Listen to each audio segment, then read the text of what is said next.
August 6, 1942. Truk Lagoon, Caroline Islands.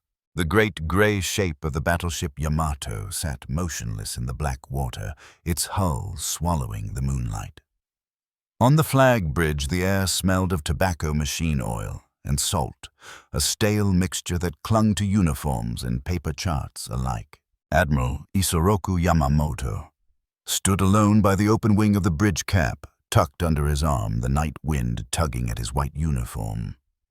Below him, signal lamps blinked across the anchorage, winking between cruisers and destroyers that lay at anchor like crouched predators. You could almost forget from here that 4 of those predators no longer existed. Akagi, Kaga, Soryu, Hiryu. Names that had once dominated every conversation were now spoken softly, like the dead in a shrine. Behind him, the chart table glowed under shaded lamps. Red arcs, blue pencil lines, grease pencil notes in hurried handwriting. Over the Solomon Islands, the marks were fresh, still smudged at the edges. Guadalcanal, Tulagi. Small, unimportant specks on a map until the reports had begun to arrive. A door slid open. The faint clatter of wooden sandals on the deck. Commander Ugaki, reports Admiral, said a young staff officer, bowing as he entered. His voice was careful, measured. Everyone on Yamato had learned that tone after Midway. Yamamoto turned face in shadow, the single lamp outlining the sharp planes of his features. "Send him in." Rear Admiral Matome Ugaki stepped through the doorway, cap tucked under his arm, his eyes already fixed on the chart. He paused only long enough to bow. "New reconnaissance from the Shortlands and from Rabaul," Sir Ugaki said. "Radio intercepts as well." "How many this time?" Yamamoto asked. Ugaki did not need to ask what he meant. For months now, every report, every sighting, every decrypted piece of American traffic carried the same unspoken question. How many more ships do they have? "Multiple transports screened by cruisers and destroyers," Ugaki replied. "Carrier air patrols detected. At least 1 American carrier, perhaps 2. They are moving toward Tulagi and Guadalcanal." Yamamoto moved to the chart table, placing his hand flat on the Solomons as if he could hold the islands in place by sheer will. The pencil circles around Guadalcanal looked almost careless, as if drawn by a student. "Show me their routes," he said. Ugaki slid a transparent overlay onto the chart, the blue grease pencil tracks of the Americans crossing the grid squares. They were coming fast.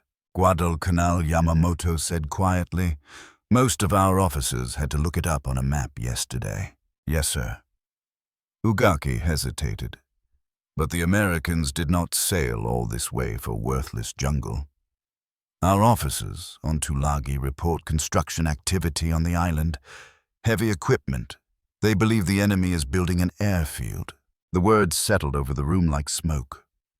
Airfield. Yamamoto felt a dull pressure behind his eyes.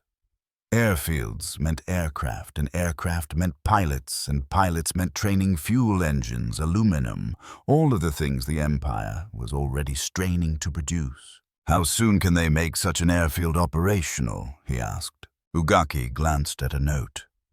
"Within weeks, sir. Perhaps less. If they brought prefabricated equipment, maybe days."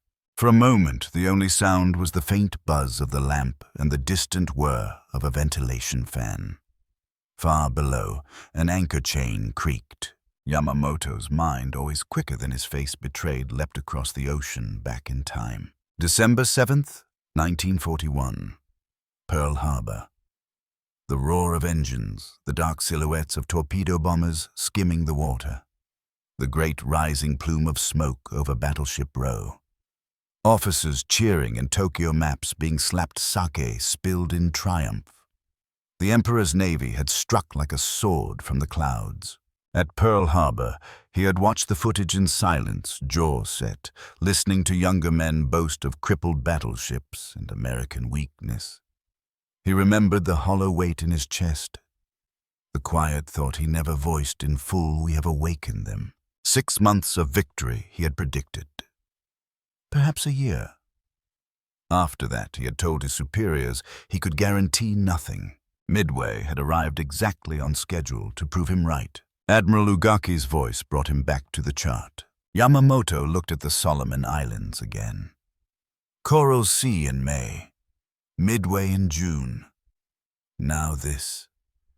The Americans refused to stay beaten. They reappeared with more ships, more aircraft, more fresh-faced pilots, as if their shipyards and flight schools existed in another world entirely. "What is our carrier strength available?" Yamamoto asked. Ugaki's eyes flickered just for an instant. "We have Shokaku and Zuikaku available in the area, though still replacing air crews after Coral Sea. Ryujo is on station farther north. The new carriers are not yet fully worked up. As for trained pilots," he let the sentence trail off. That part did not need numbers. Everyone knew the numbers. The veterans lost over Midway had taken years to create. The replacements had months. Young men rushed through accelerated programs, thrown into cockpits with fewer hours, less experience, thinner hands on the throttle. On paper, the squadrons were still there. On deck, they were not the same squadrons that had flown over Pearl Harbor. Yamamoto picked up a listing, the paper already worn from repeated folding. United States shipbuilding estimates. He had acquired them through intelligence channels long before the war, and he had kept them near ever since. Projections of American industrial production tonnage of steel, number of aircraft carriers, and cruisers that could be launched in a single year if their factories were fully mobilized. He had shown this paper in Tokyo. Men had nodded, frowned, waved it away with polite smiles. They had believed in spirit, in courage, in daring. He believed in those things too. But he also believed in numbers. Now, with the ink fading on the listing, he watched the reality emerge on his chart table in the form of blue lines sliding toward Guadalcanal. Pearl Harbor was a tactical success, Ugaki said carefully, as if reading his mind. We shattered their battleships. We bought time for the Empire. Yamamoto exhaled through his nose a slow, tired sound. Yes, he said. We bought time. And with that time, the Americans have done exactly what their nation is built to do. They build. More ships, more planes, more pilots. He touched the Solomons with one finger, and now they reach for this. He looked up at Ugaki.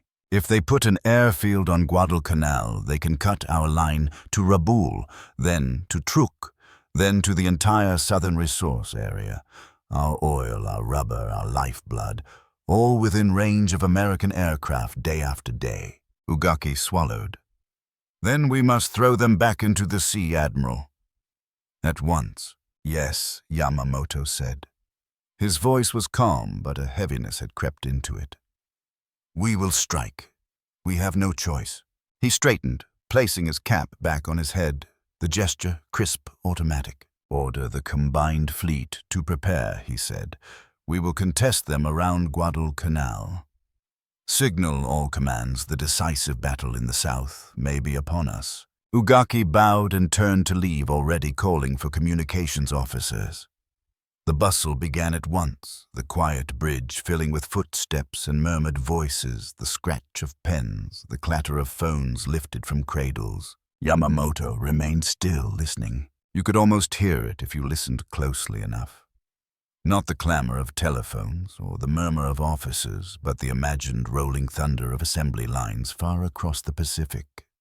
The steady rhythm of presses stamping out steel, of rivet guns, of cranes swinging new hulls into the water. An ocean away, an enemy he had wounded was awakening fully. And every day they were stronger than the last. For a single unguarded moment, the Admiral who had planned Pearl Harbor understood the trap he himself had sprung. Pearl Harbor had forced America into a total war it was uniquely built to win. And now, on the eve of a struggle over jungle islands, no one had cared about a year before. That truth stood on the chart table unmistakable. He closed his eyes just for a heartbeat, then opened them and turned back to the business of war. August 7th, 1942. Early morning. Rabaul, New Britain. The air in the underground command bunker was cool and damp-heavy with the smell of concrete dust and sweat. Electric fans rattled overhead, barely stirring the haze of cigarette smoke that hung over the plotting table. Vice Admiral Gunichi Mikawa stood with his hands behind his back, watching the map of the Lower Solomons as if he could force it to surrender its secrets. A young communications officer knelt at the radio set against the wall, headphones clamped tight over his ears. "Repeat the last section," the officer said into his mouthpiece. "Signal clarity is poor." Again, static hissed, cracked, then a burst of urgent Japanese spilled from the speaker. The officer scribbled, then looked up. "Reconnaissance seaplane from Tulagi, sir. They report enemy ships off the northern coast of Guadalcanal." "Many ships. How many?" Mikawa asked. The officer glanced back at his paper. "They say too many to count precisely. At least a dozen large transports, several cruisers and destroyers. They also report carrier aircraft overhead." Mikawa's jaw tightened. "Carrier aircraft. Are they certain?" "Yes, Admiral. They describe dive bombers and fighters with folding wings. Markings consistent with American carriers previously sighted. The bunker seemed to shrink around them. On the wall, a chalkboard already listed the limited forces he had. Ready the heavy cruiser, Chokai as flagship, the cruisers Aobakako, Kinugasa Furutaka, and a handful of destroyers. No carriers. Very little air support that could reach the area with speed. "Show me the coast," Mikawa said. An orderly slid a detailed chart across the table, the jagged outline of Guadalcanal's northern shore, scratched with contour lines and soundings. Someone had drawn a faint pencil line inland from Lunga Point, where an open stretch of flat land bordered the sea. "Here," said Captain Shoji, one of Mikawa's staff. He tapped the flat coastal strip. "Our officers who surveyed this area last year suggested it could be used for an airfield. The Americans must have reached the same conclusion." From somewhere above, distant even through meters of earth and concrete, came the faint rumble of engines. Rabaul's own aircraft warming up. Mikawa stared at the map, then at the chalkboard listing American carrier names from previous operations. Lexington was gone. Yorktown had been reported sunk at Midway, but the Americans had others, and they built faster than anyone in Tokyo had cared to admit. "Send immediate orders to all available flying boats and long-range bombers," Mikawa said. "I want continuous reconnaissance over Guadalcanal and Tulagi. No gaps. If they are landing troops, if they are unloading construction equipment, I want to know how much and how fast." "Yes, Admiral." As the messages went out, you could have stood beside Mikawa and watched his eyes the way they moved from one column of numbers to the next on the readiness reports. Fuel reserves, aircraft serviceable, torpedoes on hand. Everything always was tight. The Navy lived on the edge of its own logistics stretched across thousands of miles of ocean.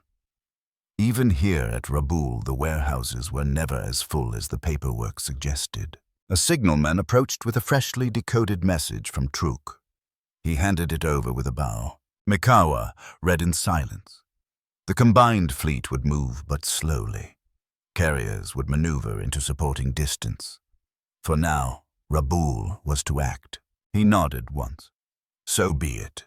If the Americans thought they could sit off Guadalcanal and unload at their leisure, they would learn something about Japanese night fighting. "Prepare the cruiser force," he said. "We sail tonight." Later that morning, north of Guadalcanal, the glare off the water forced the Japanese pilot to squint behind his goggles. His seaplane skimmed low over the sea engine, droning the wind clawing at the fabric-covered wings. He banked gently and brought the coastline into view. What he saw made him forget for a moment to breathe. The jungle behind the beach smoked and burned where naval gunfire had walked inland at dawn. The pale strip of sand at Lunga was alive with movement. Dark specks poured out of landing craft, and across the shore forming lines groups clusters of men that seemed to multiply as he watched. He recognized them even from altitude. Steel helmets, squared shoulders, American Marines. Behind them ships. Everywhere. Ships. Transports sat at anchor, their sides streaked with rust cranes swinging cargo nets of supplies and equipment ashore. Closer to the beach lines of Higgins' boats churned foam, coming and going steadily. Beyond them, gray cruisers and destroyers traded signals, hull numbers stark white against their sides. Farther out on the horizon, a shape that made his stomach twist. A flat-topped ship, its deck crowded with aircraft carefully arranged like toys in a box. An American carrier with others cloaked beyond the curve of the earth. He saw the glint of metal as vehicles were unloaded. Bulldozers, trucks, cases and crates stacked in neat rows.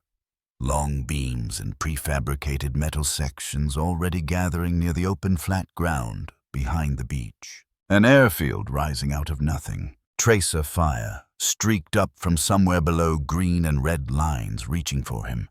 He banked hard, the horizon flipping, the sea rising toward him, then steadied the plane and shoved the throttle forward. "Too many to count," he shouted into his radio. "Repeat, too many to count. Transport supplies, construction equipment. They are landing in strength at Longa Point. Airfield construction appears imminent." Static crackled. Then a thin voice far away. "Understood. Return at once."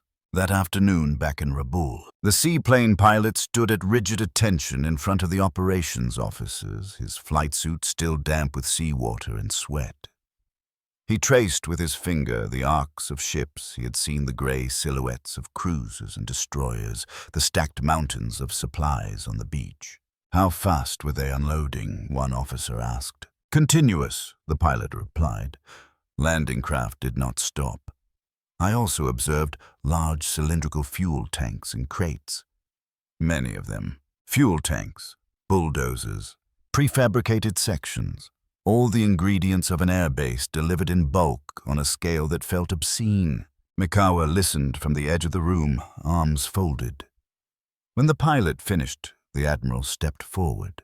"From what you saw," he asked quietly, "if they work day and night? How soon before planes could land on that field?" The pilot hesitated. He was no engineer, no construction officer, but the image of the flat ground and the piles of steel stayed with him. "Days, perhaps," he said. "A week at most." Mikawa nodded. That was all he needed. He stepped into the corridor, where the muffled thump of bombers taking off from WWII airfield vibrated faintly through the walls. Outside, mechanics would be loading bombs older than some of the pilots. Fuel was rationed. Ground crews cannibalized wrecks to keep a few more aircraft flying. The Americans, meanwhile, brought fresh machines straight from factories that never slept. He thought of Pearl Harbor, of the photographs of burning battleships passed around in mess halls of the young officers who had declared that the blow had broken America's spirit. They had misunderstood. Pearl Harbor had broken something else. Any remaining hesitation in the American mind. Now watching them land at Guadalcanal in numbers that dwarfed anything Japan could assemble in so short a time, the shape of the war shifted in Mikawa's mind. This was no longer a clash of fleets alone. It was a race between an empire at the edge of its strength and a nation that had only just begun to use its full power. Night would be their ally. Torpedoes in the dark gunnery, flashes over black water. He would hurt them that way as long as he could. But even as he ordered his cruisers readied for a night attack against the Allied covering force, a cold understanding settled under his ribs. Every American transport sunk would be replaced. Every aircraft shot down would be replaced. Every pilot killed would be replaced. He had no such assurance. "Signal all ships," Mikawa said at last. His voice was firm. "We sail at dusk. We will strike them off Savo Island." The officers saluted, faces set. In the bunker, the map of Guadalcanal waited the pencil line at Lunga Point, growing darker under each new report. Night of August 8th, 1942. Off Savo Island, northwest of Guadalcanal. The sea was ink black, the sky a vault of stars. The only light aboard the heavy cruiser Chokai came from the hooded lamps in the plotting room and the faint red glow on the bridge. Every man on watch had his eyes adapted to the dark. Cigarettes were forbidden. Voices were low. Admiral Mikawa stood at the bridge wing, binoculars raised, feeling the vibration of the engines through the soles of his shoes. Ahead and astern, the blacker shapes of cruisers and destroyers slid through the water in single column, their wakes barely visible as silver lines. To port, somewhere beyond the horizon, lay Guadalcanal. Even now, American ships were likely still unloading supplies onto the beach, their men working through the night under shielded lamps. He imagined the clatter of cranes, the grind of bulldozer blades, the barked orders in English. A signalman approached. "Flag from Aoba, Admiral. All ships in position. Speed 24 knots. Mikawa nodded. "Very well." Inside the chart room, the navigation officer traced their path with a grease pencil. The Allied cruisers were believed to be patrolling in a loose ring around Savo Island, guarding the approaches to the transport anchorage off the Guadalcanal beaches. Nearest would be the screening forces of the United States and Australia, heavy cruisers, fine ships with good guns, but their crews were tired from long days of constant air alert. The Japanese crews were tired too, but this was their element. Night, no moon, closing for a surprise attack with the Navy's secret weapon sleeping in the long, lacquered tubes along their decks. Type 93 oxygen torpedoes the long lance. A lookout stiffened his hand, shooting out toward the dark horizon. Light bearing 270 flickering. "Looks like a masthead light, sir." Mikawa's binoculars snapped up.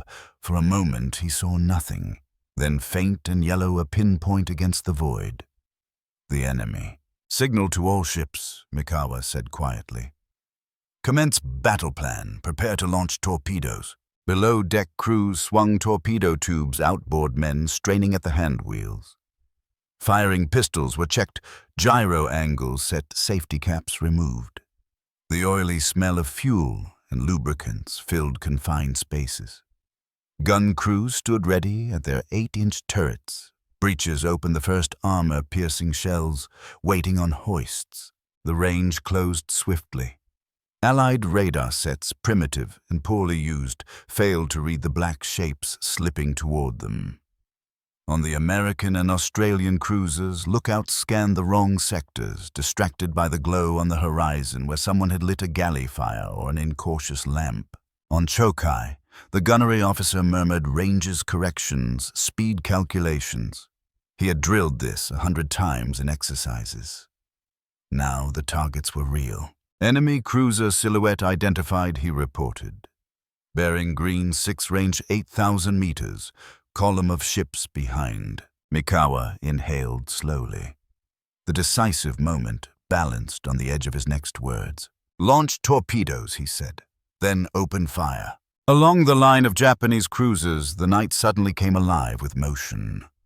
White plumes erupted as long-lance torpedoes plunged into the sea, their wakes invisible once the surface settled. They began to glide silently toward the unsuspecting Allied patrols. Seconds later, Chokai fired her forward turrets. The flash was blinding momentarily, turning the bridge as bright as day. The shock of the recoil slammed through the hull. Shells roared into the darkness, followed by those of Aoba, Kakofurutaka, Kinugasa. Great yellow gun flashes strobed along the column, lighting water and spray. On the Allied side, chaos. Aboard HMAS Canberra, men were just slinging their hammocks when the first Japanese shells screamed in. The bridge was hit early, communications cut. Fire blossomed along her superstructure, painting orange reflections across the waves. On USS Astoria, officers dashed barefoot to their stations, trying to make sense of shadowy shapes and sudden impacts. Shell splinters whined like angry wasps, punching through steel, flesh, and wood. Then the torpedoes arrived. A long lance slammed into the side of USS Quincy with a deep, gut-punching thud, followed by a geyser of water that drenched her decks. Another smashed into USS Vincennes. One Australian cruiser, then an American, then another, all caught in a crossfire their crews never fully understood in the darkness and confusion. The sky over Savo Island became a strobe of gunfire and star shells. Japanese searchlights snapped on their harsh, white beams, fanning across the wreckage, picking out silhouettes to be killed. Allied return fire was wild, sporadic. Ships turned the wrong way, silhouetted each other, blocked each other's fields of fire. Mikawa watched it unfold from Chokai's bridge face, set in stone. Amid the roar of guns and the sharp tang of cordite, his staff officers murmured reports. Enemy cruiser burning heavily, multiple hits observed on another. Listing to port.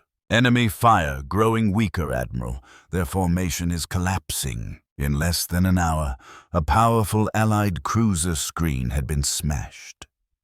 HMAS Canberra lay dead in the water, aflame from stem to stern. Quincy and Vincennes were mortally wounded.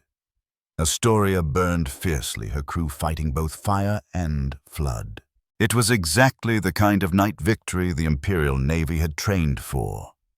Surprise, torpedoes, gunnery, a swift, brutal blow that left the enemy reeling. Yet even as the last salvos rang out, and Mikawa gave the order to break contact, another question pressed in from the darkness. What now? The transport anchorage lay only a little farther on.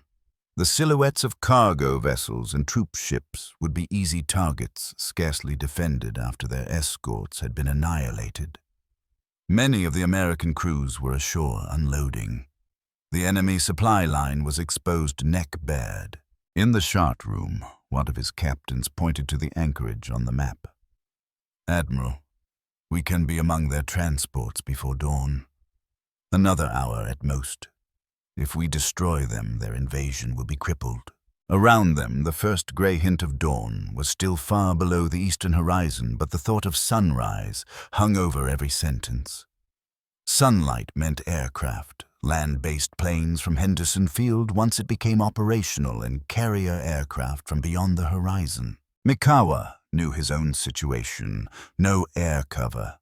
Long return journey to Rabaul. Fuel already running low. His cruisers, though victorious, had fired heavily and risked counterattack at any daylight hour. He looked again at the chart, at the transport anchorage, at the slender pencil line marking his own withdrawal route. In that cramped, red-lit room, the conflict was not just tactical, it was strategic, almost spiritual. Aggressive doctrine screamed, "Advance, finish them." Another voice, quieter and colder, whispered of Rabaul's exposed airfields, of limited repair yards, of shipyards in Japan already working at full stretch to repair Coral's and Midway's damage. Every heavy cruiser here, every trained crew was a treasure that could not easily be replaced. The Americans, he realized, could lose transports, even cruisers, and within months, new hulls would arrive. Their shipyards were like factories of iron trees, constantly bearing fresh metal fruit. "Admiral," the captain pressed.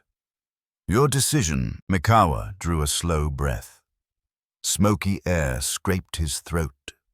Gun flashes from the dying battle flickered through the slits of the bridge windows. "We have achieved a great victory," he said at last. "We will not risk our cruisers in daylight without air support. Set course to withdraw to Rabaul." The words felt heavy, as if they carried not only the lives of his men, but something larger, something that reached all the way up the chain of command. Reluctant acknowledgments came from his staff. Orders flashed to the cruisers and destroyers.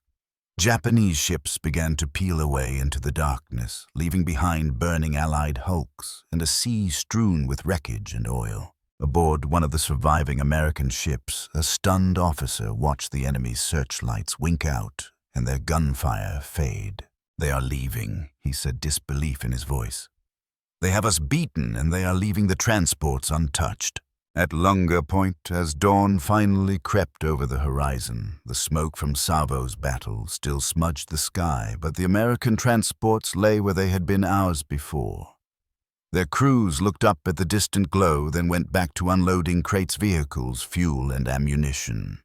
Work crews moved just behind the beach, leveling earth, aligning steel matting, driving the first stakes for Henderson Field. Out at sea, racing back toward Rabaul, Migawa stood alone for a moment at Chokai's stern rail, watching the pall of smoke recede. He had won a brilliant tactical triumph. He had also left the enemy's real heart at Guadalcanal, its growing airfield and its mountain of supplies, untouched. He did not yet know that American newspapers would one day call Savo Island the Navy's worst defeat. He only knew that somewhere behind those burning cruisers was a nation that could afford such defeats and still come back stronger. August 20th, 1942. Truk Lagoon. Flagship Yamato. Rain drummed softly on the steel roof of the Combined Fleet Operations Room. The air was thick with humidity and the smell of damp paper. On the main wall, the Solomon Islands map had grown crowded. Colored pins now sprouted from Guadalcanal like needles in the back of a stubborn animal. Admiral Yamamoto listened as the briefing officer read from the latest dispatches. His voice was flat professional, as if detachment could lessen the weight of the words. Report from Rabaul. Enemy engineers have made significant progress on the airfield at Lunga Point. On the 20th, they report the landing of American fighters and dive bombers. The airfield is operational. A murmur moved through the officers. Henderson Field. Until that moment, it had been a projected threat. Now it was real. Ugaki tapped the map with the end of a pencil. This puts our supply route to the southeast area under continuous threat. Daylight movement of transports to Guadalcanal will be extremely dangerous. Carriers alone cannot cover everything. The next officer stepped forward. Air losses from Rabaul are increasing, sir. Our bombers must fly a long distance to attack Guadalcanal. Fuel constraints limit escort fighters. Henderson Field-based aircraft intercept them regularly. He consulted a sheet. Yesterday's raid, 23 bombers dispatched. 8 did not return. Of the escorts, 4 zeros missing. Yamamoto did the arithmetic in his head before the officer finished speaking. 12 aircraft gone in a single day. Each machine was metal and fuel and hours of labor. Each pilot was something far more expensive. He pictured them young men who had survived the early war, veterans of the Marshalls, the Coral Sea, perhaps even Pearl Harbor itself. Men who could coax performance from their outdated bombers that no instructor could teach in a classroom. How many of the lost crews were combat veterans? Yamamoto asked. The officer hesitated. Most of them, sir. A faint throb pulsed in Yamamoto's temple. He rubbed it absently, eyes on the map. There, a small flag marked Henderson Field. It had only just appeared, added by a staff officer that morning. It seemed too small to represent the power it already radiated into their plans. Continue, he said. Intelligence indicates the enemy continues to land men and supplies by night, despite our attacks. The briefing officer went on. Our submarines have had some success, but the losses inflicted do not appear sufficient to halt their build-up. Ugaki spoke quietly. Rabaul is asking for reinforcement of its air groups. They say they cannot keep up this rate of loss and remain effective. Yamamoto did not answer at once. He walked closer to the map instead, studying the arcs drawn from Rabaul, Truk, and the Japanese home islands. Each arc represented the flying radius of aircraft, the sailing time of convoys, the invisible threads of logistics. Henderson Field's circle overlapped them like a stain. He thought of Pearl Harbor again, but now the memory intertwined with something else, the American factories whose projected output he had seen years ago on thin, almost transparent paper. At the time, it had seemed theoretical. Now, every day that theory arrived over Guadalcanal in the form of fresh aircraft, new engines, spare parts. Behind him, officers began to argue. If we commit more carriers to this area, we can crush Henderson Field before it grows stronger. One insisted. A concentrated strike with our best air groups. And when those best air groups are lost, another replied, unable to keep the bitterness from his voice. Midway cost us the core of our carrier air arms. The men we send now have fewer hours less experience. We are asking them to do what the Pearl Harbor aviators did with half the training. They will fight with spirit, the first officer snapped. Spirit cannot replace an engine block, the second shot back. Or a pilot who has flown 100 sorties. Yamamoto raised a hand. The room fell silent. We will fight, he said. There is no question of that. Henderson Field must not be allowed to operate freely. If it does, our attempts to retake Guadalcanal will bleed to death on its airstrips.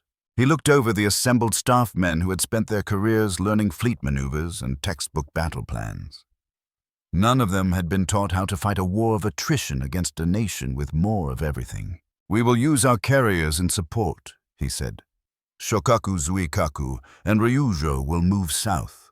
We will seek battle when circumstances favor us. Even as he spoke, another part of his mind whispered a quieter truth.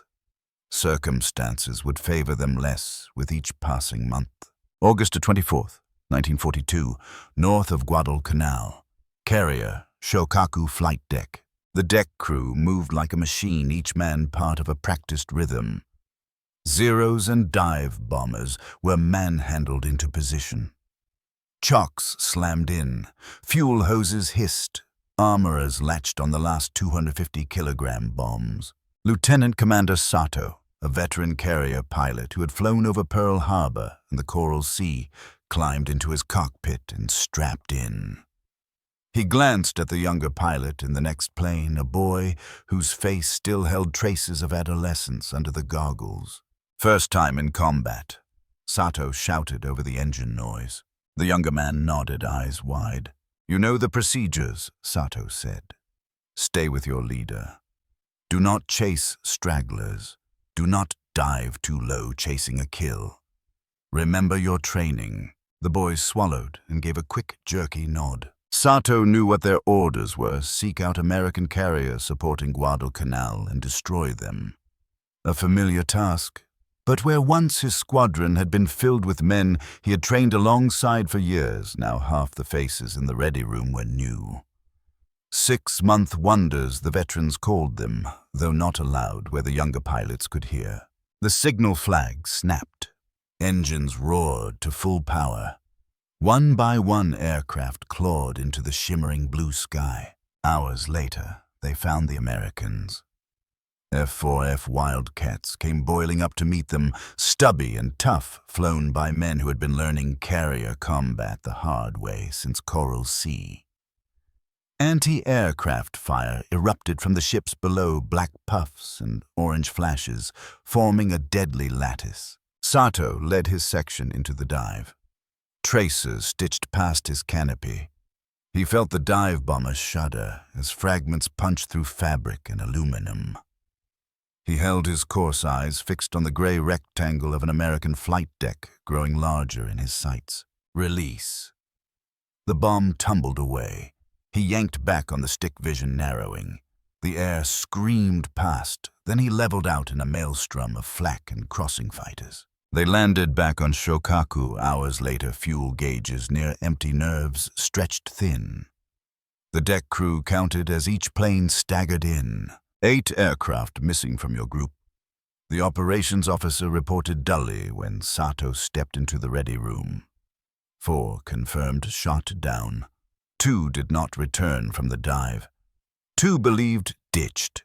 Sato looked around. The boy from earlier was not there. His locker stood open, flight helmet still hanging where he had left it. Enemy damage, Sato asked. We believe we hit at least 1 carrier, the officer said. But their air activity remains strong. Raboul reports Henderson Field continues to operate.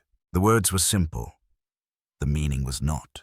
Each day, the Japanese carriers and Rabaul's air groups flew attacks that cost them irreplaceable men and machines. Each day, American pilots took off from carriers and from Henderson Field, backed by training pipelines and factories that could send more whenever needed. That night in the cramped carrier wardroom, Sato listened as the air group commander spoke quietly to another officer. "If we lose the men who survived the first year of this war," the commander said, "who will teach the next generation? Who will they learn from?" The other officer shrugged, the movement weary. "Perhaps there will be no next generation if we do not win here." Both men fell silent. The ship creaked around them, steel flexing under the strain of the sea. Somewhere below, mechanics worked by dim lamps to patch bullet holes in aircraft to coax more hours from tired engines. Back in Truk in Tokyo, on every flagship, Admirals pored over the same reports. Guadalcanal was becoming a grinder. Into it, Japan was feeding its best. The Americans, it seemed, were feeding only their first wave. October 12, 1942. Shortland, Anchorage, Northern Solomons. Rain hammered the deck of the destroyer, Fubuki flattening the sea into a boiling gray sheet. The jungle-covered hills of Shortland Island loomed dark and dripping beyond the harbor. Around Fubuki, other destroyers rode at anchor, their hulls stained with rust streaks and salt, their crews moving with the weary precision of men who had done this too many nights in a row. On the lightly shielded bridge, Captain Raizo Tanaka squinted through his binoculars at the embarkation barges bumping alongside. Figures in helmets and damp uniforms clambered up rope ladders, packs and rifles slung over shoulders. Face gaunt under the yellow flare of signal lamps. Another regiment of army troops for Guadalcanal. His executive officer said quietly, "They say Tokyo demands we throw the Americans off the island at once." Tanaka grunted. Demands were cheap. Fuel and destroyers were not. He watched as crates of ammunition and sacks of rice were hoisted aboard. No vehicles, no heavy guns. Those could not be carried in fast destroyers racing down the slot by night. The Americans landed bulldozers and tanks. Japan landed men and rifles and whatever could be lashed to a deck and covered with a tarp. Below, in the wardroom, a young staff officer from Rabaul had just finished reading aloud the latest estimates. Henderson Field housed more aircraft every week. American Marines on Guadalcanal were being reinforced in depth, not only by night destroyer runs, but by fast transports, and when necessary, big, slow cargo ships that crept in under cover of air power. Tanaka had seen Henderson's presence with his own eyes.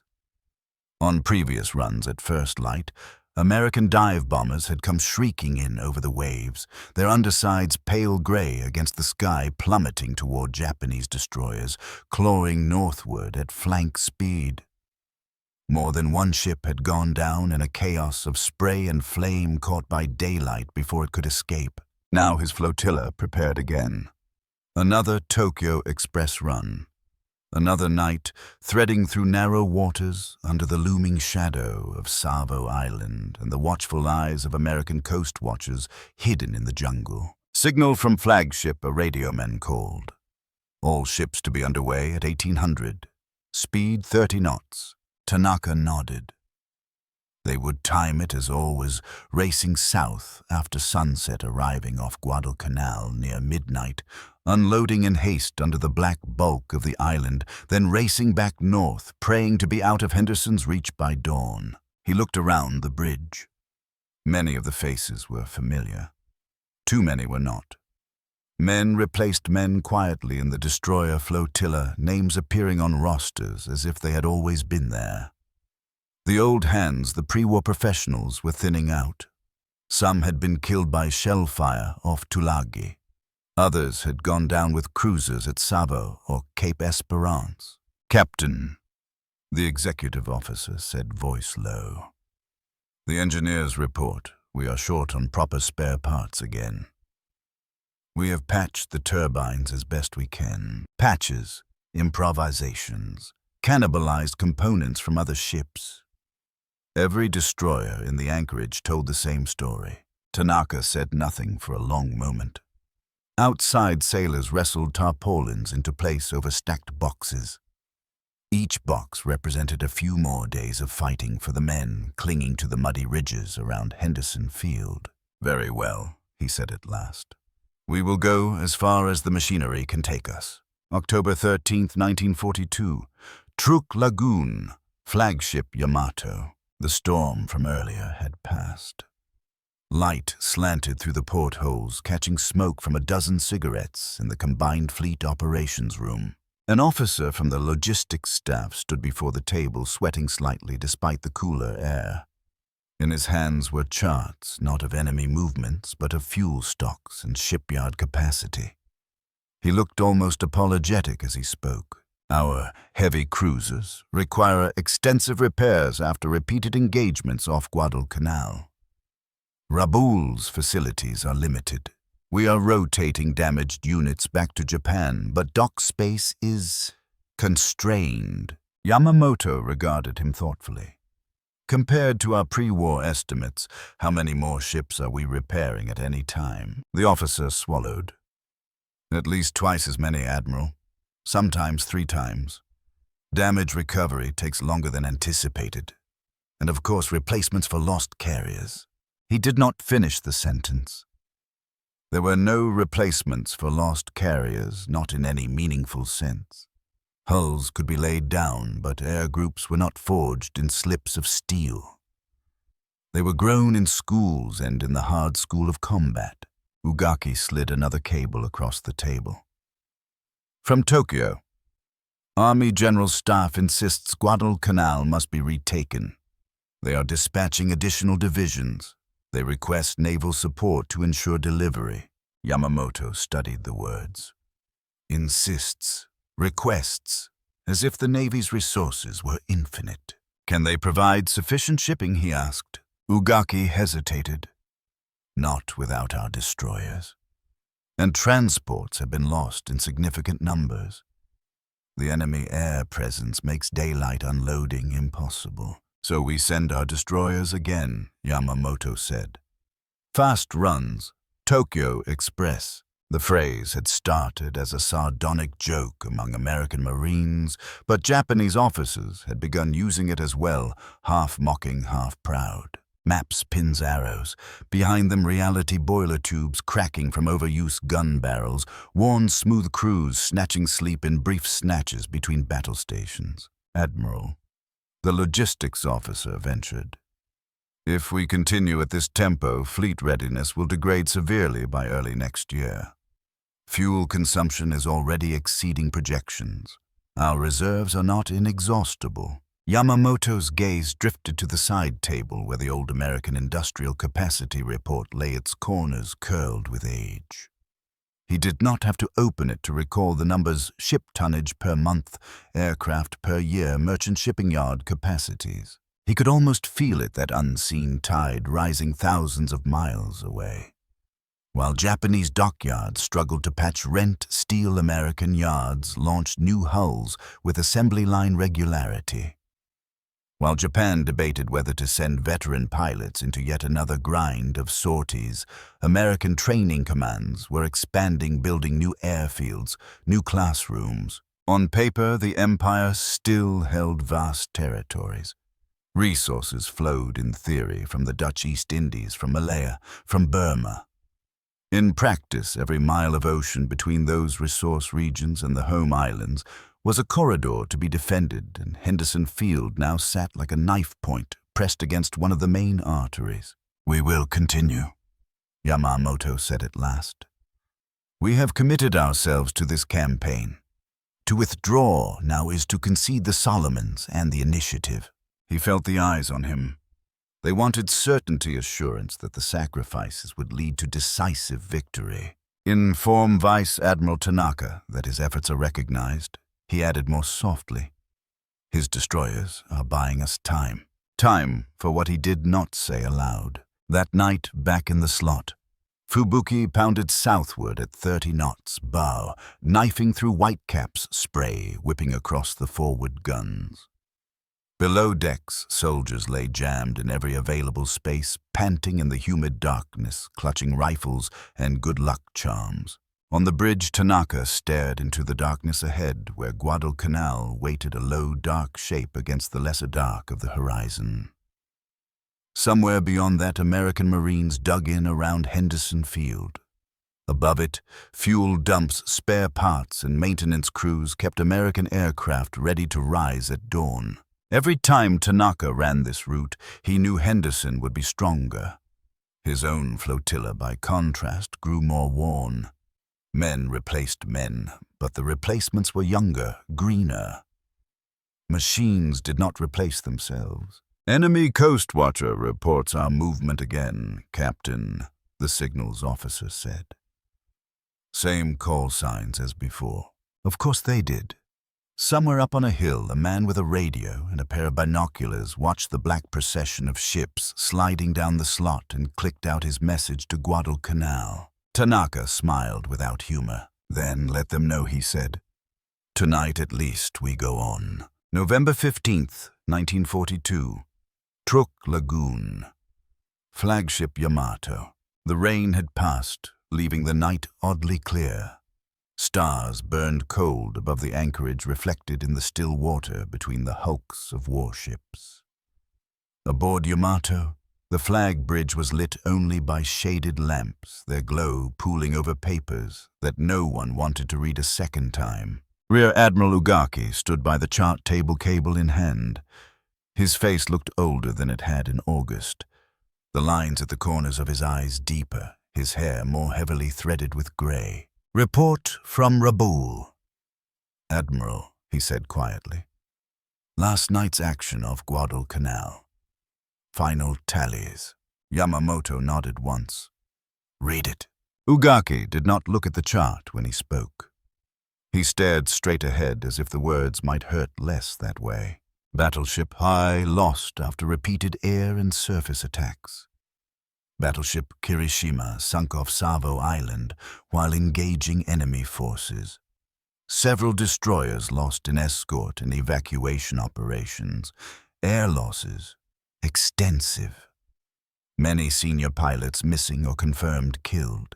The room was silent except for the faint ticking of the clock and the rustle of paper as another officer shifted uneasily.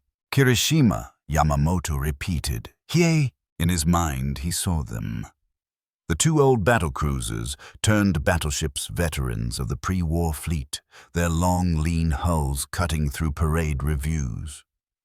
Now they lay on the bottom off an island that no one in the Navy Academy had ever mentioned in a single lecture. Ugaki passed him a second cable from the 8th Fleet. "General Hayakutake reports his situation on Guadalcanal is critical. Supplies are not reaching his troops. Disease and malnutrition are rampant. He cannot sustain offensive operations." Yamamoto read the Army general's words. They were stripped of rhetoric, almost brutally factual. Men collapsing on the march for lack of food. Artillery shells rationed so heavily that batteries sometimes fired only a handful in an entire day. Regiment commanders reporting rifles without ammunition. And all because the Navy could not get enough ships past Henderson Field. He looked at the map again. Henderson was marked by a single black symbol, a simple line for a runway. It seemed obscene that so much suffering could pivot around such a small icon. "Rabaul requests more aircraft to replace their losses," Ugaki went on. "They say they are down to a fraction of their original strength. Many squadrons are now composed mostly of new pilots." Another sheet waited on the table, this one prepared by a staff officer at Yamamoto's request. It showed the carrier air group rosters from the start of the war and the small, cramped notes added next to so many names. Pearl Harbor, Coral Sea, Midway, Eastern Solomons, Santa Cruz, Guadalcanal. Beside too many of those entries was a single character lost, How many of the men who flew in the first wave at Pearl Harbor are still with us? Yamamoto asked softly. The staff officer swallowed. Very few, sir. Many were killed at Midway. Others have been lost over the Solomons. Our most experienced divisions have been depleted. Yamamoto exhaled slowly.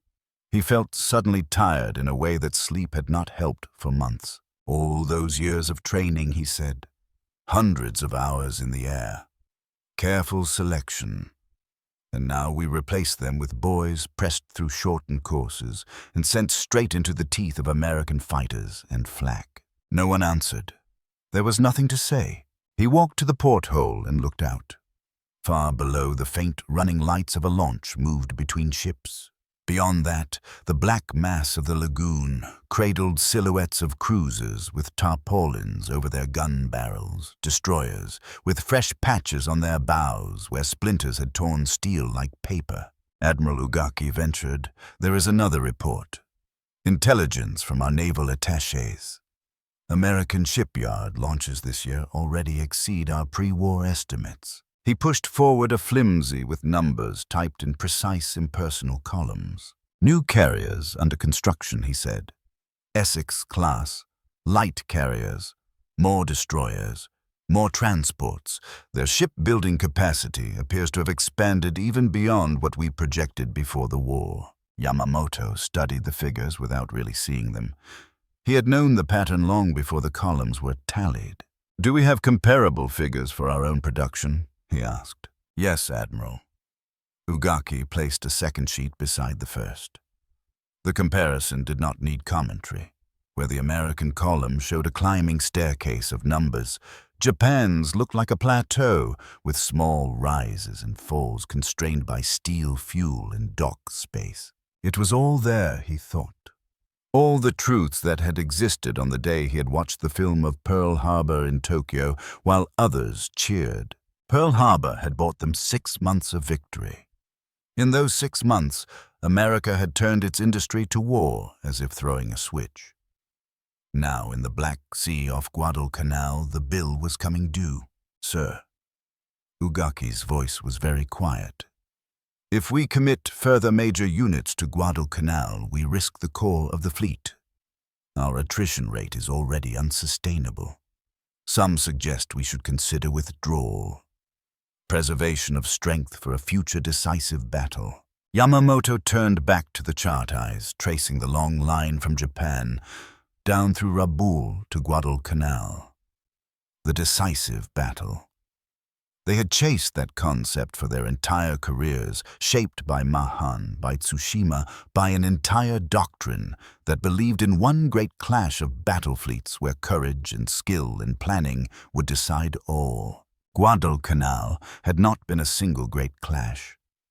It had been 100 smaller ones fought in the air and at sea and in the jungle over fuel dumps and ridges and piers.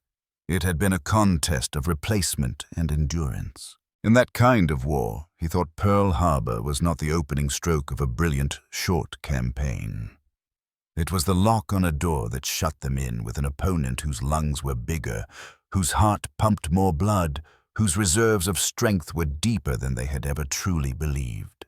He remembered what he had told a politician before the war in a moment of unguarded honesty, that he could run wild for 6 months, maybe a year, but after that he expected nothing but disaster. He looked at the date on the wall calendar. November 1942. Nearly a year since Pearl Harbor. Disaster had not come all at once. It had come like this. Ships ground down by constant sorties, pilots dying faster than they could be trained. Troops starving in jungle foxholes because the Navy could not give them more than a bag of rice and a handful of bullets every few days. "Prepare a memorandum for Imperial General Headquarters," he said at last. His voice was as calm as if he were ordering a routine maneuver. "State that in the opinion of the combined fleet, continued attempts to retake Guadalcanal by reinforcing the island may endanger the main strength of the Navy. Recommend that we examine options for strategic withdrawal and reorganization of forces. Ugaki stared at him, then bowed his head. Yes, Admiral. He turned to carry the order to the communications officers. The other staff men watched him go, then looked back at their commander. Yamamoto remained alone by the chart. He reached out and rested his fingertips lightly on the tiny black symbol for Henderson Field. Pearl Harbor was a victory of surprise, he murmured so softly that only the nearest officer heard. But it ensured that we would fight the United States at its full strength for as long as it takes them to bring that strength to bear. He let his hand fall. Guadalcanal, he said almost to himself, has shown us the shape of the war we chose. Far away on the island, whose name now saturated every report, Marines loaded trucks with fresh crates of ammunition that had arrived in daylight under the protection of Henderson Field's fighters. New aircraft rolled out of canvas hangars, their paint still unscuffed. A bulldozer roared as it widened taxiways for more planes still to come. In the jungle beyond, Japanese soldiers huddled around tiny cook fires, counting out their last bowls of rice, unaware that in a distant plotting room their fate was being quietly sealed. On Yamato, the lights in the operations room burned late into the night as officers typed and retyped the memorandum that would lead weeks later to a decision: Operation KE, the evacuation of Guadalcanal. By then, the realization that had first brushed Yamamoto's mind on August 6, 1942, as he stared at the projections of American industry, had fully taken root among the admirals. Pearl Harbor had not doomed America. It had doomed Japan to a war it could not win. Guadalcanal had simply made that truth impossible to ignore.